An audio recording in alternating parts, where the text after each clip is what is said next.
You're watching Pulse for the 30th of May, and right now it's time for some Diablo news. In this week's episode, we take a look at the huge Diablo 3 Design update posted on the official site, and all the whining that came with it, patch 1.0.2 that's going live this week, a few interesting arena area previews, and more. Let's get straight to the news.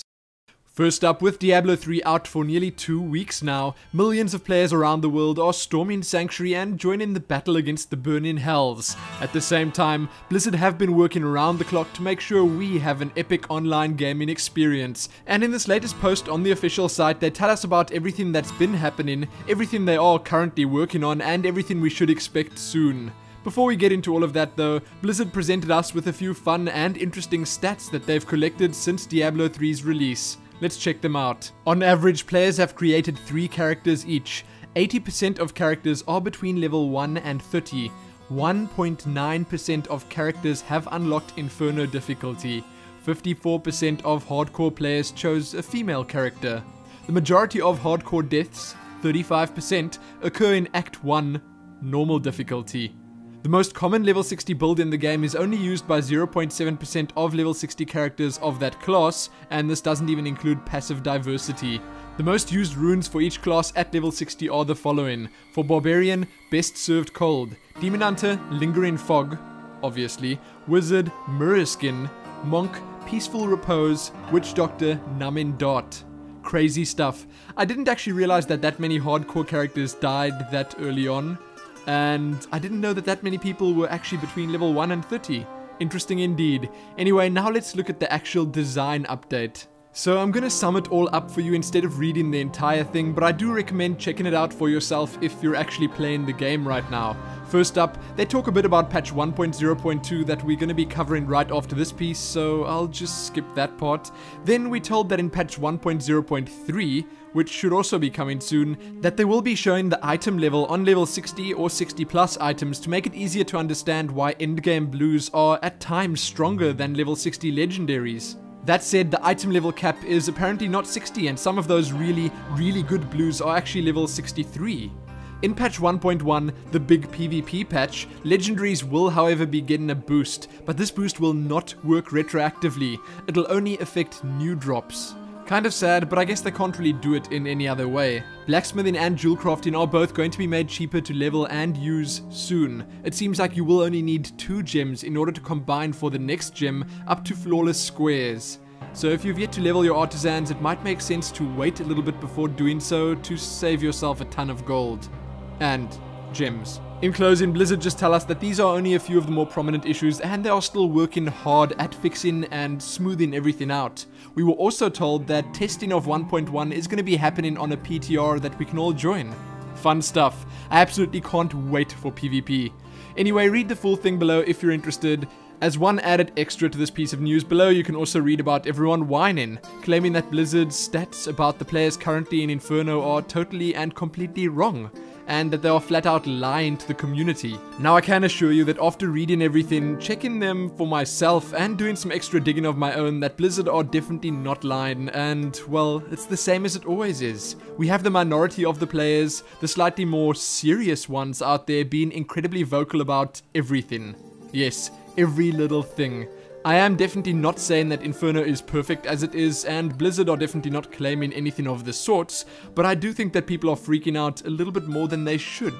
I mean, people did ask for the game to be difficult, and now that it is actually too difficult, they don't like it. Sadly, I guess that's just how things are, and most of the people that I see posting on the forums are incapable of providing any constructive criticism. Instead, they're just making a bunch of posts that are pretty much just resorting to swearing at Blizzard, insulting them, and telling them that they don't know anything about Diablo. And all of this because the game is too hard, because they can't progress easily through Inferno mode 2 weeks after the game launched. My goodness. Anyway, read all about all of this drama below. Now onto our next piece of news, one that will probably make those playing the game as much as they possibly can right now quite happy. Patch 1.0.2. Oh, and those using the auction house a lot, seeing that there was quite a bit of work done to it in this patch. The official patch notes are much the same as the uncovered notes that we had a look at in the previous episode, but we're gonna have a quick look at them right now anyway. This patch is set to go live this week on both US and EU. By the time this episode goes up, it should already be live on US, and EU should be following shortly. Firstly, in the class changes, as we knew was going to happen, the Monk's Tranquility skill rune for Serenity has been modified. The duration of immunity granted to nearby allies from crowd control effects has been reduced from 2 seconds to 1 second. And then the Witch Doctor's Spirit Vessel passive no longer clears debuffs when using waypoints or changing equipment. After that, there are a couple of bug fixes and or general changes. One in particular that a lot of people will definitely like is that we should no longer be seeing that silly error 14009 when logging in. The Select a Hero menu will now also display the difficulty level for each character. Several speed improvements have been made to the streaming downloader and a couple of others that aren't really worth mention. Now for the changes to the currently kind of terrible to use Gold Auction House. I won't be covering all of them in detail here, but I can tell you that your experience using it should be a little bit smoother now, I think. Anyway, check the full patch notes out below, along with a quick list of undocumented changes over at Diablo fans, and be sure to let me know when you think the next patch is gonna hit. Could we be seeing it as soon as next week? I'm hoping for some balance and tuning soon, but I don't know if it's gonna be that soon. Next, Malu05 is back, and this time he has a couple of interesting arena area previews for us to oogle at. Keep in mind that these are by no means what the areas will look like when they're complete or added to the game, but hey, it's cool to see where we could possibly, potentially, maybe, perhaps be rocking it out in the PvP. See these in full size below and be sure to let me know what you think about them. Now though, let's move on to the smalls. First up, over at the official site, read about some Battle.net and Diablo 3 account security, read about the most recent Real Money Auction House delays, Jinx has launched their Diablo 3 Summer Collection, check out a very long list of Diablo 3 reviews over at diablowiki.net, then over at Reddit, read about a potential alternate reality game contained in Diablo 3. It is incredibly crazy and it's a bit much for me to wrap my head around. Lastly, Diablo Cast episode 59, working as intended, that can be found right here on YouTube.